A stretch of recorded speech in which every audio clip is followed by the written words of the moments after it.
খাগড়াছড়ি বাংলাদেশের অন্যতম পার্বত্য এবং দর্শনীয় জেলা।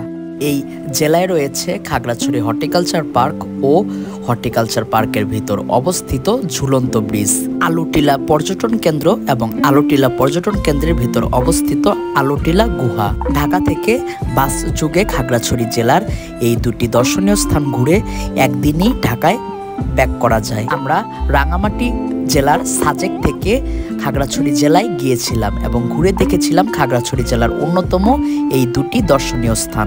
মেঘের রাজ্য সাজেক থেকে আমরা আমাদের রিজার্ভ করা সাফারি জিপ নিয়ে রওনা দিই খাগড়াছড়ির উদ্দেশ্যে। দিঘিনালা হয়ে আমাদের সাজেক থেকে খাগড়াছড়ি যেতে সময় লেগেছে প্রায় 2 ঘন্টার মতো। ভ্রমণ সঙ্গী ছিল স্কুল ফ্রেন্ড সিয়াম ও 4 জন ভাই, যাদের সাথে আমরা সাজেক ট্যুর সম্পূর্ণ করেছিলাম। এই ভিডিওতে আমি আমাদের খাগড়াছড়ি ভ্রমণ গল্প তুলে ধরার চেষ্টা করেছি। আশা করি ভিডিওটি দেখার পর আপনারা খাগড়াছড়ি ভ্রমণ সম্পর্কে একটি বিস্তারিত ধারণা পেয়ে যাবেন। চলুন তাহলে কথা না বাড়িয়ে ভিডিওটি শুরু করা যাক। চ্যানেলটিতে আগত নতুন অতিথিদের কাছে রিকোয়েস্ট চ্যানেলটি সাবস্ক্রাইব করার। সাজেক থেকে সকাল 10:30 সেনাবাহিনীর স্কোয়াডে করে আমরা আমাদের রিজার্ভ করা সাফারি জিপে করে রওনা হই খাগড়াছড়ির উদ্দেশ্যে। অপরূপ সৌন্দর্যে ঘেরা পাহাড়ি আঁকাবাঁকা রাস্তার ভেতর দিয়ে সাজেক থেকে খাগড়াছড়ি যেতে আমাদের সময় লেগেছে প্রায় 2 ঘন্টার মতো। আশেপাশের অপরূপ সৌন্দর্য দেখতে দেখতে কখন যে 2 ঘন্টার সময় অতিবাহিত হলো আমরা তা খেয়ালই করিনি। 2 ঘন্টার জার্নি শেষে আমরা খাগড়াছড়ি এসে পৌঁছাই।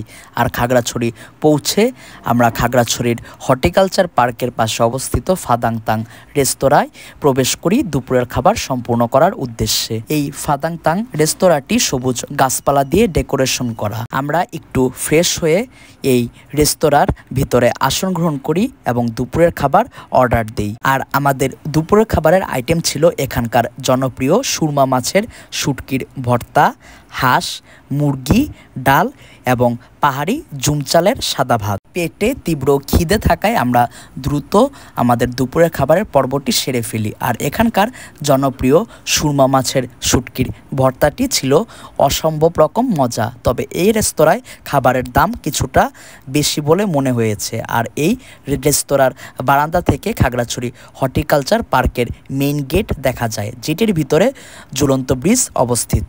ফাদাংতাং রেস্তোরাঁর ঠিক বাইরে রয়েছে একটি দোকান।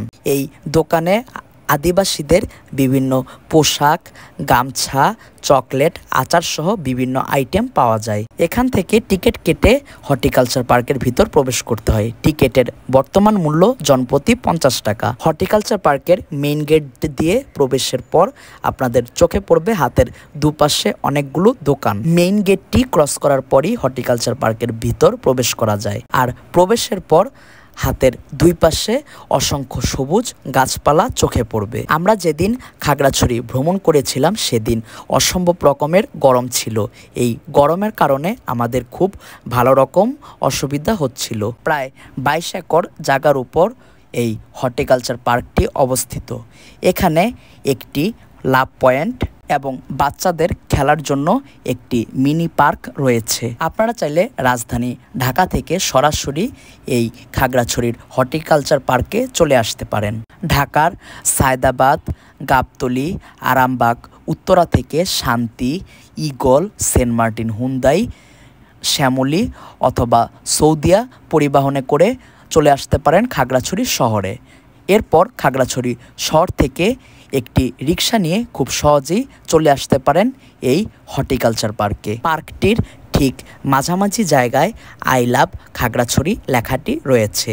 ছবি তোলার জন্য দর্শনার্থীদের কাছে এ জায়গাটি অত্যন্ত জনপ্রিয়। আর পুরো পার্ক জুড়েই রয়েছে অসম্ভব সবুজে মোড়ানো সুন্দর সুন্দর গাছপালা।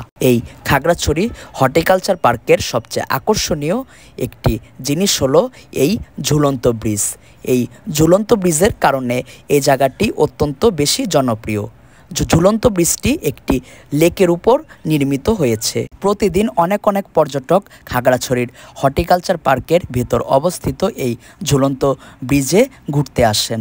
এই ব্রিজটি এতটাই ঝুলন্ত যে এই ব্রিজের উপর দিয়ে কেউ যদি হেঁটে যায় তাহলে তার খুবই রোমাঞ্চকর অভিজ্ঞতা হবে। খাগড়াছড়ির হর্টিকালচার পার্কের ভিতর যদি কোনো আকর্ষণীয় জিনিস থাকে তাহলে এই ঝুলন্ত ব্রিজটি আমাদের কাছে আকর্ষণীয় বলে মনে হয়েছে। হর্টিকালচার পার্ক এবং হর্টিকালচার পার্কের ভিতর ঝুলন্ত ব্রিজ ঘুরে আমরা চলে যাই খাগড়াছড়ি জেলার আরও একটি অন্যতম জনপ্রিয় দর্শনীয় স্থান আলোটিলা গুহার উদ্দেশ্যে। হর্টিকালচার পার্ক থেকে আলোটিলা গুহা যেতে আমাদের সময় লেগেছে প্রায় 10 মিনিটের মতো। এটি হচ্ছে আলোটিলা গুহা বা আলোটিলা পর্যটন কেন্দ্রে ঢোকার মেইন গেট। এখান থেকে টিকিট কেটে ভেতরে প্রবেশ করতে হয়। টিকিট মূল্য জনপ্রতি 40 টাকা করে। টিকিট কাটার পর্ব সেরে আমরা আমাদের সাফারি জিপ নিয়ে আলোটিলা পর্যটন কেন্দ্রের ভিতর প্রবেশ করি। আমরা যখন আলোটিলা পর্যটন কেন্দ্রের ভিতর প্রবেশ করি সময়টা তখন পড়ন্ত বিকেল। এখানে আগত পর্যটকদের যানবাহনগুলো নির্দিষ্ট স্থানে রাখতে হয়, এরপর পায়ে হেঁটে চলে যেতে হয় আলোটিলা গুহার উদ্দেশ্যে। আর যাবার পথে হাতের বাঁদিকে পড়বে অনেকগুলো দোকান। দোকানগুলিতে বিভিন্ন খাবারের আইটেম সহ বিভিন্ন আইটেম পাওয়া যায়। আর ডান দিকে পড়বে পাহাড়ের অপরূপ সৌন্দর্য। আপনারা এখন স্ক্রিনে যেই সিঁড়িটি দেখতে পাচ্ছেন এই সিঁড়ি দিয়েই আলোটিলা গুহায় প্রবেশ করা হয়।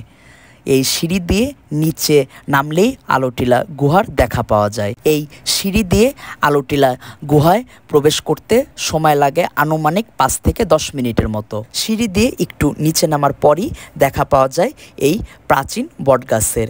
দেখেই মনে হচ্ছে বটগাছটি কতটা প্রাচীন, যদি আমার ধারণা ভুল না হয়। প্রাচীন এই বটগাছ থেকে 2 মিনিট সামনে এগুলেই দেখা পাওয়া যায় আলোটিলা গুহার। আপনারা যেই গুহাটি দেখতে পাচ্ছেন এটি মূলত আলোটিলা গুহা।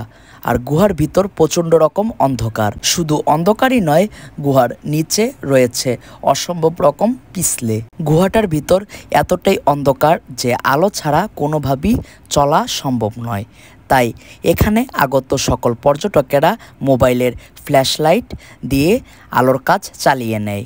গুহাটি অতিক্রম করা খুব একটা কঠিন নয়, তবে তীব্র অন্ধকার এবং নিচে অসম্ভব রকম পিছলে থাকার কারণে কিছুটা সাবধানতা অবলম্বন করা শ্রেয়। যারা একটু বয়স্ক এবং যাদের হাড়ের সমস্যা আছে তাদের এই আলোটিলা গুহাটি অতিক্রম না করাই ভালো। তবে যদি বয়স্ক কোনো ব্যক্তি আলোটিলা গুহা অতিক্রম করতে চান সেক্ষেত্রে অতিরিক্ত সাবধানতা অবলম্বন করবেন, কেননা এই আলোটিলা গুহায় রয়েছে প্রচণ্ড রকম অন্ধকার এবং রয়েছে প্রচণ্ড রকম পিছলে।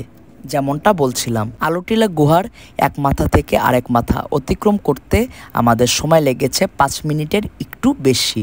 আলোটিলা গুহার অপর প্রান্ত থেকে সিঁড়িতে ওঠার সময়ও একটু সাবধানতা অবলম্বন করতে হয়, কেননা আলোটিলা গুহার অপর প্রান্ত থেকে পাথরের মাধ্যমে আমাদের সিঁড়িতে উঠতে হয়েছে। আর পাথরগুলো ছিল যথেষ্ট রকম পিছলে। অন্ধকারে মোড়ানো আলোটিলা গুহায় খুবই ভালো এবং রোমাঞ্চকর কিছু অভিজ্ঞতার সাক্ষী আমরা হয়েছিলাম। খাগড়াছড়ি জেলার অন্যতম জনপ্রিয় স্থান আলোটিলা গুহা অতিক্রম করে আমরা আবারও সিঁড়ি দিয়ে উপরে উঠি। প্রায় সবসময় আলোটিলা গুহায় অনেক কাদা থাকে, আর সেই কাদা ধোয়ার জন্য এখানে ব্যবস্থা রয়েছে। আলোটিলা গুহাকে স্থানীয়রা দেবতার গুহা বলে থাকে। এখান থেকে পাহাড় এবং মেঘের অপরূপ সুন্দর কিছু ভিউ দেখতে পাওয়া যায়। আমি আপনাদেরকে কিছুটা দেখানোর চেষ্টা করেছি। এখানকার আসল সৌন্দর্য উপভোগ করতে চাইলে কখনোই ব্লগ বা ভিডিও বা ছবি দেখে উপভোগ করা সম্ভব নয়। এখানকার আসল সৌন্দর্য উপভোগ করতে চাইলে অবশ্যই ভ্রমণ করে নিজ চোখে দেখতে হবে। আলোটিলা পর্যটন কেন্দ্রটি সমুদ্রপৃষ্ঠ থেকে 3000 ফিট উপরে। এখানেও একটি ব্রিজ রয়েছে। এই ব্রিজটি ঝুলন্ত ব্রিজের আদলে তৈরি করা হলেও এটি মূলত ঝুলন্ত ব্রিজ নয়, এটি পিলার দিয়ে তৈরি একটি ব্রিজ। প্রতিদিন অনেক পর্যটক খাগড়াছড়ির আলোটিলা পর্যটন কেন্দ্রে ভিড় করেন। আলোটিলা পর্যটন কেন্দ্রে আগত পর্যটকদের বিভিন্ন যানবাহন এখানে পার্কিং করে রাখা হয়। এরপর পর্যটকগণেরা পায়ে হেঁটে আলুটিলা গুহা ভ্রমণ করেন। খুবই ভালো কিছু সময় আলুটিলা পর্যটন কেন্দ্রে কাটিয়ে আমরা রওনা দিই খাগড়াছড়ি শহরের উদ্দেশ্যে। সেই সাথে শেষ হয় আমাদের সাজেক এবং খাগড়াছড়ি ভ্রমণ গল্প। পশ্চিম আকাশের অস্ত যাওয়া সূর্যটাকে সাথে নিয়ে আমরা আলুটিলা পর্যটন কেন্দ্র থেকে রওনা হই খাগড়াছড়ি শহরের উদ্দেশ্যে আমাদের সাফারি জিপে করে। পরন্ত বিকেলের মিষ্টি রোদে পাহাড়ি আঁকাবাঁকা রাস্তা দিয়ে সাফারি জিপের ছাদে করে যেতে আমাদের বেশ ভালোই লেগেছিল। খাগড়াছড়ি শহরে পৌঁছে আমরা একটি খাবার হোটেলে ঢুকি সন্ধ্যা নাস্তার পর্বটি সম্পূর্ণ করার জন্য। আর আমাদের সন্ধ্যা নাস্তার আইটেম ছিল পুরি।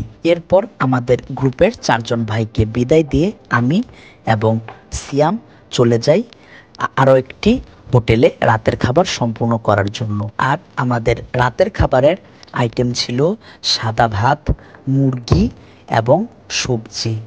মুরগিটি খুব ভালো মানের ছিল, তবে সবজিটি আমাদের কাছে এভারেজ লেগেছে। রাতের খাবারের পর্ব সেরে আমরা চলে যাই সৌদিয়া বাস কাউন্টারে। এরপর প্রায় 1 ঘন্টার মতো সৌদিয়া বাস কাউন্টারে বিশ্রাম নিই। রাত 9টা 30 মিনিটে সৌদিয়া পরিবহনের ঢাকাগামী নন এসি বাসে করে আমরা ঢাকার উদ্দেশ্যে রওনা দিই। আর এরই সাথে সম্পূর্ণ হয় আমাদের সাজেক খাগড়াছড়ি ভ্রমণ। সকলকে ধন্যবাদ ধৈর্য সহকারে ভিডিওটি দেখার জন্য।